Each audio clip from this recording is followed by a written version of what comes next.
حامد صاحب میں آپ سے کچھ کہنا چاہتا ہوں، آپ کو کچھ یاد دلانا چاہتا ہوں، آپ کو ماضی کے دھندلکوں میں لے جانا چاہتا ہوں۔ 2014 تو آپ کو یاد ہی ہوگا۔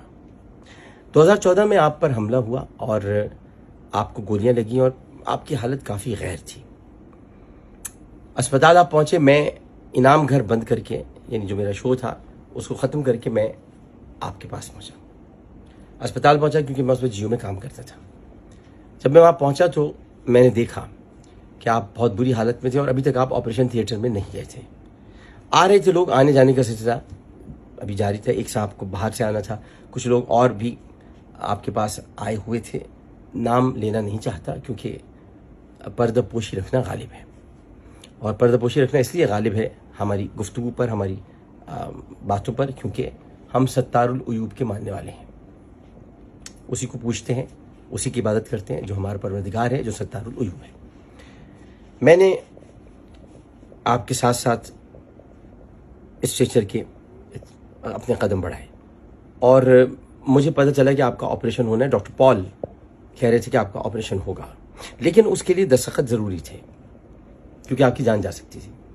آپ کے بھائی عامر میر آپ کے پاس نہیں موجود تھے، بھابھی تشریف نہیں لائی تھیں اور آپ اکیلے تھے، کوئی آپ کا پرسان حال نہیں تھا اس وقت۔ میں نے دستخط کیے تھے آپ کی جان بچانے کے لیے۔ دستخط ہونے کے بعد آپ کا آپریشن ہوا جو قریباً 4 گھنٹے جاری رہا۔ اس کے بعد پھر تمامی لوگ تشریف لائے تھے اور سب پوچھ رہے تھے اور سب مجھ سے پوچھ رہے تھے، اور جیو کی طرف سے میں ہی ترجمان بن کر میڈیا سے بات کرنے کے لیے بھی گیا تھا۔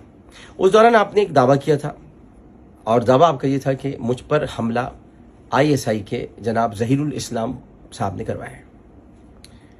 ہم سب آپ کی بات سن رہے تھے، میں آپ سے متفق اس وقت بھی نہیں تھا، لیکن چونکہ آپ کی حالت بہت غیر تھی اس لیے میں آپ کا ساتھ دے رہا تھا۔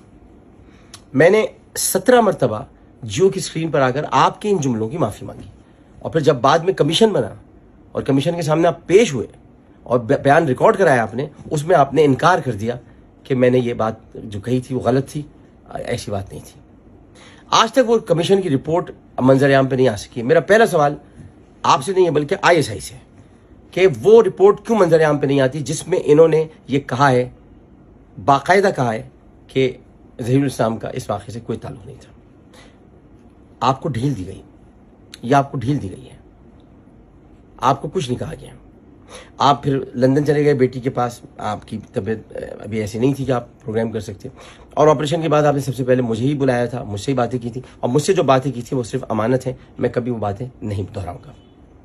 میں امانت دار آدمی ہوں، بہت ساری باتیں میں نے اگر بول چینل پر بھی کچھ باتیں کی ہیں تو وہ اتنی ہی کی ہیں جتنی کرنی چاہیے تھیں، باقی اس کی پھر میں نے ظاہر ہے کہ کچھ جملے جذبات میں ایسے تھے جو قابل گرفت تھے، تو میں نے عدالت میں معافی مانگی اور میں اپنی معافی پر قائم ہوں۔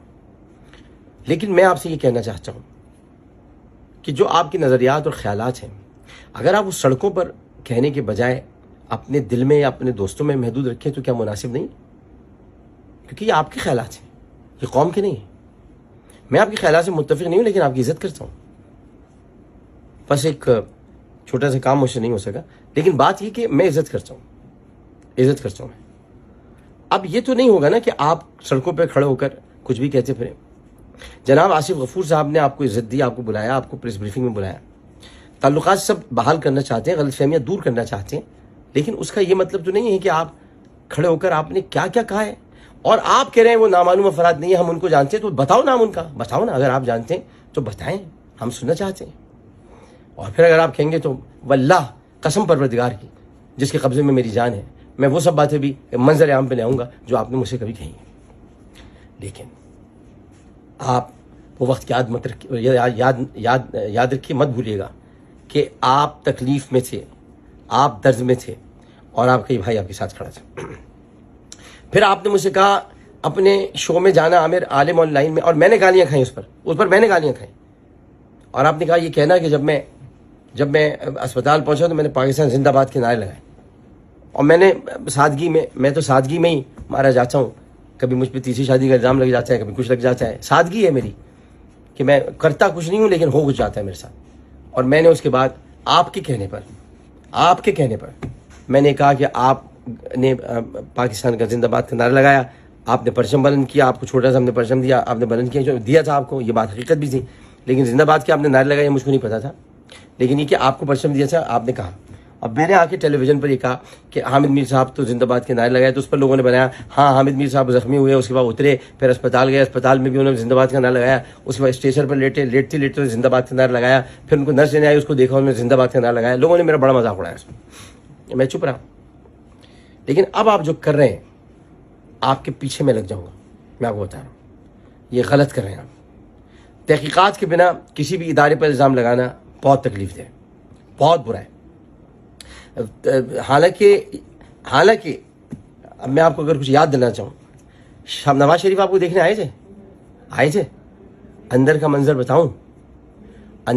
بتاؤں، میں تھا، خواجہ آصف تھے، عامر میر تھے، نواز شریف صاحب تھے، آپ بھابھی تھیں. عامر میر اس وقت کیا کہہ رہے تھے سن سکیں گے؟ خواجہ آصف کیا کہہ رہے تھے سن سکیں گے؟ کیا سب بتا دوں؟ کیا امانتیں ظاہر کر دوں؟ کیا امانتوں کا خائن بن جاؤں؟ کیا بتا دوں کہ آپ کے نظریات کیا تھے، کیا چاہتے ہیں؟ یا پھر میں وہ بتاؤں آپ کو کہ جب میں اسپتال میں آپ کو دیکھنے آیا تھا ایک دن اور اکیلے میں آپ نے 1 گھنٹہ مجھ سے کچھ باتیں کی تھی، میں وہ بتاؤں؟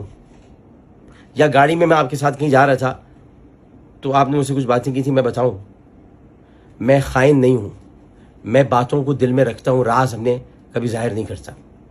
اس لیے میں آپ کو مشورہ دینا چاہتا ہوں، آپ سے ملتمس ہوں کہ آپ اپنی للو یہ زبان ہے اس کو بند رکھیں اس کو. بہت کچھ آپ غلط کہہ رہے ہیں، انتہائی غلط کہہ رہے ہیں. میں خود کچھ جاہلانہ پریشانیوں میں مبتلا ہوں، اور جاہلانہ پریشانی اس لیے کہ انتہائی گھٹیا اور جاہل اور بزداد قسم کی لڑکی جھوٹے الزامات لگا رہی ہے، اس لیے میں فوری طور پر آپ کو جوابات نہیں دے سکا. وہ میں اس کے لیے کورٹ جا رہا ہوں، وہ ایک الگ بات ہے. لیکن یہ میں آپ کو بتا دوں کہ آپ جو کچھ بھی کر رہے ہیں وہ انتہائی غیر مناسب کر رہے ہیں. آپ کو یہ زیب نہیں دیتا جب تک کہ یہ معلوم نہ ہو، تحقیقات نہ ہو. آپ کی ہوئی نا تحقیقات، کمیشن بنا تھا نا، اس نے 3 مہینے تک اپنی رپورٹ تیار نہیں کی تھی. اس کے بعد رپورٹ جو سامنے آئی ہے اس میں آپ یہ ذکر تک نہیں ہے کہ آپ پر حملہ ISI نے کروایا تھا. کیا میں وہ کال بھی آپ کو یاد دلاؤں جو آپ کے حملے کی فوراً بعد کسی کی آئی تھی؟ ایک بہت بڑے لیفٹیننٹ جنرل سے، انہوں نے فون کیا تھا، انہوں نے میرے فون پر فون کر کے کہا تھا ذرا بھائی سے میری بات کرا دیں. اور پھر میں نے کان کے پاس فون لے جا کر آپ کو ان کی گفتگو سنوائی تھی. آپ ہاں کر رہے تھے، جی اچھا. اور بعد میں انہوں نے مجھ سے کہا آپ کا بہت بہت شکریہ، میں آپ کو ہمیشہ یاد رکھوں گا. وہ مجھے ہمیشہ یاد رکھتے ہیں، لیکن انہوں نے آپ سے بات کی تھی. میرے پاس سارے جو لوگ تھے وہ مجھے فون کر رہے تھے اور کہہ رہے تھے کیا کہہ رہے ہیں. ان ساروں کے نام میں نہیں بتا سکتا، بہت سے ریٹائر ہو چکے ہیں، بہت سے اب نہیں ہیں. جو منظر عام پر ہیں ان کو تو یہ واقعہ پورا معلوم بھی نہیں ہے. تو پھر آپ مجھے بتائیے آپ یہ کیا کر رہے ہیں؟ اگر اس طرح ISI کو لوگوں کو مروانا ہوتا ہے یا کسی پر کوئی ظلم کرنا ہوتا ہے یا گرفتار کرنا ہوتا ہے تو ISI نام بتا کے کام کرتی ہے. کبھی کوئی قاتل اپنا نام بتاتا ہے، کبھی کوئی اغوا کار اپنا نام بتاتا ہے، کبھی کوئی جاسوسی کرنے والا اپنا نام بتاتا ہے. ہو سکتا ہے میری جاسوسی ہو رہی ہے، کبھی نام بتائیں گے؟ وہ نام ہی تو نہیں بتاتے. یہ تو ان کا کام نام ہی بتاتے. جو نام بتاتے ہیں وہ نہیں ہوتے، اور جو اگر پکڑے جائیں نام نہ بتائیں وہ ہنستے ہیں، نام نہیں بتاتے. تو آپ کو کیا پتا کیا ہو رہا ہے کیا نہیں ہو رہا ہے؟ وہ نام کیوں بتائیں گے آپ کو؟ عجیب سی بےوقوفانہ بات ہے. وہ نام ان کا طور ہے، لیکن وہ تو طور پہ پہنچ گئے. حضرت موسیٰ کو طور پہ پہنچنے میں 40 سال لگے تھے، وہ تو 40 سے پہلے پہنچ گئے طور پہ. اور وہ کہہ رہے ہیں کہ جناب وہ آئے ماسک پہنے ہوئے تھے. میں نے دنیا میں ایسا آدمی نہیں دیکھا جو مکمل ماسک پہنے ہوئے آدمی کو اندر آنے کی دعوت دیتا ہوں.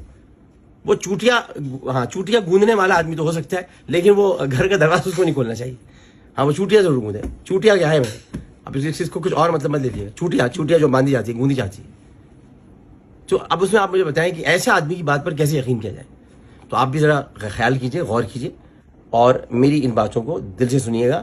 میں آج بھی آپ کی عزت کرتا ہوں، آپ سے محبت کرتا ہوں. کہیں ایسا نہ ہو کہ محبت جو ہے وہ ساجن والی محبت میں بدل جائے اور اس کے بعد پھر آپ کو بھی چننا پڑے میں ادھر جاؤں کہ ادھر جاؤں. اب میں کیا کروں؟ آپ آخر میں لوگ آپ ایسی محبت میں مبتلا ہو جائیں کہ آپ کہیں میں کس سے محبت کرتا ہوں یہ مجھ کو پتہ نہ چلے. تو ایسا نہ کیجیے گا. بہت بہت شکریہ.